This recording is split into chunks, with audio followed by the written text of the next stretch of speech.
अस्सलामुअलैकुम वरहमतुल्लाहि वबरकातुहू। मोहतरम सामईन, आज के टॉपिक में एक शरई मसले की वजाहत करना मकसूद है। वो शरई मसला ये है, जो शख्स अपनी दाढ़ी को मुंडवाता है उसकी इक्तिदा में नमाज़ पढ़ना जायज़ है या नहीं। आया उसकी इक्तिदा में जो हमने नमाज़ पढ़ी है वो हमारी नमाज हो जाएगी या नहीं। इस बारे शरई हुक्म क्या है। मोहतरम सामईन, याद रखना चाहिए, इमामत एक बहुत बड़ा मनसब है, इसलिए इसका तकाज़ा भी यही है कि उसके लिए एक ऐसा इंसान होना चाहिए जो मुत्तबे सुन्नत हो,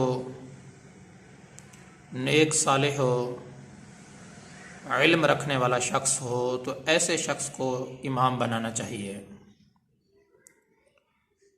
क्योंकि दीन आजकल लोगों की तरजीहात में से नहीं है। वो हर काम में अपने पैसा बचाने की कोशिश करते हैं। वो 2-3 हज़ार में जो उनको इमाम मिल जाए उसको बस रख लिया, बस ये हमें नमाज़ें पढ़ा दिया करेगा, चाहे वो हाफिज़ भी नहीं है, दीन का इल्म रखने वाला भी नहीं है। मतलब उसके अंदर इमामत की कोई भी सिफत नज़र नहीं आती, लेकिन वो तनख्वाह थोड़ी सी कम है, जो है ना, बस यही गुजारा चल जाएगा, हमारी नमाज बस होती रहेगी। ये तकरीबन 80% लोग ऐसा कर रहे हैं।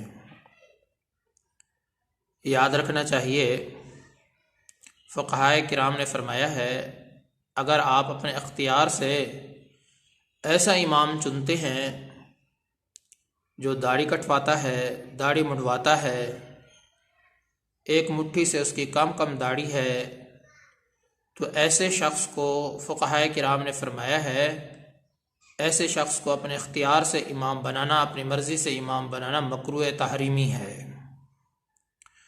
लेकिन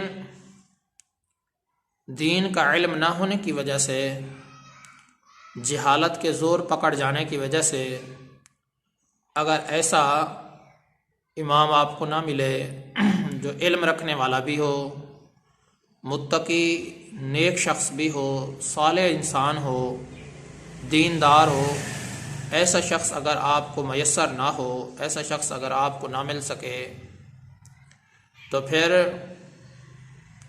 जब ऐसा इंसान तुम ना पाओ जिसको तुम इमाम बना सको, मतलब उसके अंदर इमामत की जो सिफ़ात हैं, इमामत के जो औसाफ हैं, ऐसा शख्स अगर आपको नहीं मिलता, क्योंकि आम तौर पर जो है ना जहालत बहुत ज़्यादा है, लोग पढ़े लिखे नहीं होते, ऐसे बहुत सारे इलाके और बहुत सारी बस्तियाँ मौजूद हैं। तो फिर शरीयत का यही हुक्म है कि अकेले नमाज़ पढ़ने से बेहतर है कि आप ऐसे शख्स के पीछे नमाज़ पढ़ लें जो दाढ़ी मुंडवाता हो। अकेले नमाज़ पढ़ने से बेहतर है कि आप उसकी इक्तिदा में नमाज़ पढ़ लें। उसकी इक्तिदा में जो आपने मजबूरी के तौर पर ये नमाज़ पढ़ी है, बहरहाल आपकी नमाज हो जाएगी। मोहतरम सामईन, मसले का ख़ुलासा यही है कि इमामत एक ऊंचा और बहुत ही बड़ा आला जो है ना ये मनसब है, ऊंचा मनसब है, आला मनसब है। तो इसका तकाज़ा भी है कि इंसान को ऐसा इमाम बनाना चाहिए जो मुत्तबे सुन्नत हो, बाअखलाक हो, अच्छा इंसान हो, नेक साले इंसान हो, जो उम्मत का खैर ख्वाह हो। ऐसे शख्स को इमाम बनाना चाहिए।